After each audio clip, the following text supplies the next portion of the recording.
राधे राधे, हरे कृष्णा। आज भगवत गीता में हम बात करेंगे अध्याय 2 के 64वें श्लोक की, जो कि इस प्रकार है। राग द्वेष वियुक्तस्तु विषयेन्द्रियश्चरन् आत्मावश्य विधेयात्मा प्रसादम अधिगच्छति।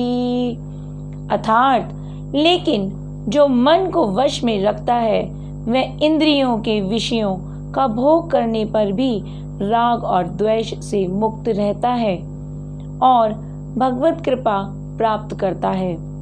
इस श्लोक में कृष्ण बताते हैं कि एक स्थित प्रज्ञा चलता कैसे है या वह कैसे अपनी इंद्रियों को व्यस्त करता है।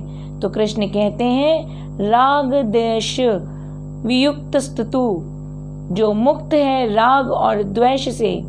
राग अर्थात मन का लगाव, द्वेष अर्थात स्वार्थ के नष्ट होने की भावना, घृणा। तो राग होता है जो हम किसी से लगाव लगा लेते हैं, और द्वेष ठीक उसके विपरीत होता है कि हम किसी से घृणा करते हैं। तो जो लगाव से और घृणा से भी मुक्त रहता है वह स्थित प्रज्ञा होता है। तो जो व्यक्ति लगाव और घृणा से मुक्त होता है, किससे? विषयेन्द्रियश्चरन् आत्मा वशय, इंद्रियों के विषयों का भोग करने पर भी जो विमुक्त है वह विदित आत्मा प्रसादम अधिगच्छति, भगवत कृपा प्राप्त करता है। वह प्रसाद के रूप में भगवान की कृपा प्राप्त करता है। तो हमने जैसे कि पिछले श्लोक में भी देखा था कि कृत्रिम तरीकों से हम इंद्रियों को नियंत्रित नहीं कर सकते हैं, और यदि करने का प्रयत्न करते भी हैं तो गिर जाते हैं। फिर किस प्रकार इंद्रियों को नियंत्रित किया जाए, उसके लिए एक उच्च स्तर को प्राप्त करना पड़ता है। वह उच्च स्तर केवल भक्ति के द्वारा ही प्राप्त किया जा सकता है। उसका एकमात्र उद्देश्य तो कृष्ण को प्रसन्न करना होता है, अन्य कुछ भी नहीं। इसलिए वह समस्त आसक्ति तथा विरक्ति से मुक्त होता है।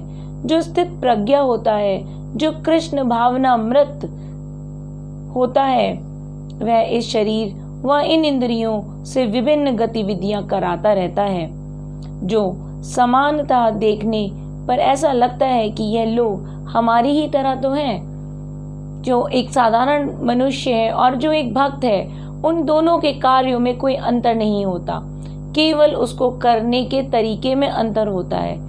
जैसे उदाहरण के लिए, यदि भक्त भोजन बनाता है तो वह उस भोजन को अपने लिए नहीं बना रहा है, वह उस भोजन को कृष्ण को अर्पित करने के लिए बनाता है। वह उसको भोग के लिए बनाता है और अर्पित करने के उपरांत प्रसाद रूप में ग्रहण करता है। परंतु एक साधारण मनुष्य जब भोजन बनाता है तब वह ये नहीं सोचता कि इसको भगवान को अर्पित करना है। वह भोजन अपने लिए और अपनी इंद्रियों को तृप्त करने के लिए बनाता है। तो स्थित प्रज्ञा या भक्त केवल और केवल कृष्ण की प्रसन्नता के लिए कार्य करते हैं। वह बस इतना जानते हैं कि कृष्ण की इच्छा होने पर भक्त समानताएं अवांछित कार्य भी कर पाता है, और यदि कृष्ण की इच्छा नहीं होती तो वह अपनी पसंद के कार्य को भी नहीं करता।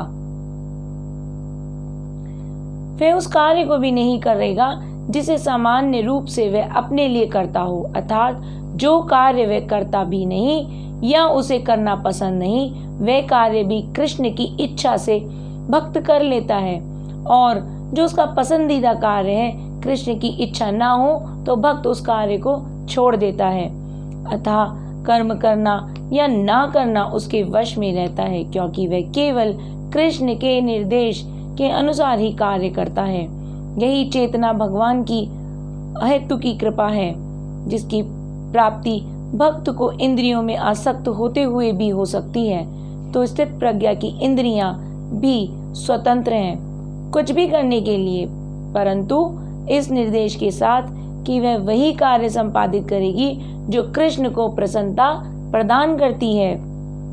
यह चेतना यदि कोई व्यक्ति प्राप्त कर लेता है, उस व्यक्ति को भगवान की असीम कृपा प्राप्त होती है, क्योंकि हमें कुछ भी छोड़ना नहीं है। हमें अपने कार्य वैसे ही करने हैं जैसे हम पहले करते थे, और भक्ति भाव में भी हमें वो कार्य वैसे ही करने हैं। केवल जब हम भक्ति भाव में होते हैं तब हम कृष्ण की प्रसन्नता के लिए और कृष्ण को अर्पित करके कार्य करते हैं, तो हमारे कर्म तो वही रहेंगे, परंतु हो सकता है उनको करने के तरीकों में बदलाव आ जाए और हमें स्वयं को बदलना पड़ता है। देखना है और स्वयं से पूछना है कि कृष्ण किस कार्य को किस प्रकार करने से प्रसन्न होते हैं। तो भक्त, आप कहेंगे भक्त को पता कैसे चलता है कि कृष्ण क्या चाहते हैं? तो हमें पूछना है अपने ही हृदय से कि हम क्या करें कि कृष्ण प्रसन्न हो जाए। तो जब हम अपने मन से पूछते हैं, जैसे कि उदाहरण के लिए मैं अपने मन से पूछूं कि क्या झूठ बोलने से कृष्ण प्रसन्न होंगे, तो मेरा मन कभी भी गवाही नहीं देगा कि कृष्ण झूठ बोलने से प्रसन्न होंगे। स्वतः ही मैं झूठ नहीं बोलूंगी। तो इसी प्रकार हर कर्म को, हर कार्य को करने से पहले सिर्फ एक क्षण लगता है। आप अपने हृदय से पूछिए कि कृष्ण को क्या अच्छा लगेगा, कृष्ण किस काम को करने से प्रसन्न होंगे, कृष्ण किसी की सेवा करने से प्रसन्न होंगे, कृष्ण सत्य बोलने से प्रसन्न होंगे। तो जिस कार्य को करने से कृष्ण प्रसन्न होंगे, हमें वही कार्य करना होगा। यदि किसी कार्य को करने से कृष्ण प्रसन्न नहीं होते हैं तो वही कार्य हमें त्यागना होगा। हमेशा यह प्रश्न स्वयं से पूछना चाहिए और तभी कार्य करना चाहिए। यही तो कृष्ण इस श्लोक में कहते हैं कि स्थित प्रज्ञा अपनी इंद्रियां राग और द्वेष से मुक्त रखता है, मन को वश में रखता है और केवल कृष्ण की प्रसन्नता के लिए कार्य करता हुआ भगवत कृपा को प्राप्त करता है। इसी के साथ राधे राधे, हरे कृष्ण, हरि बोल।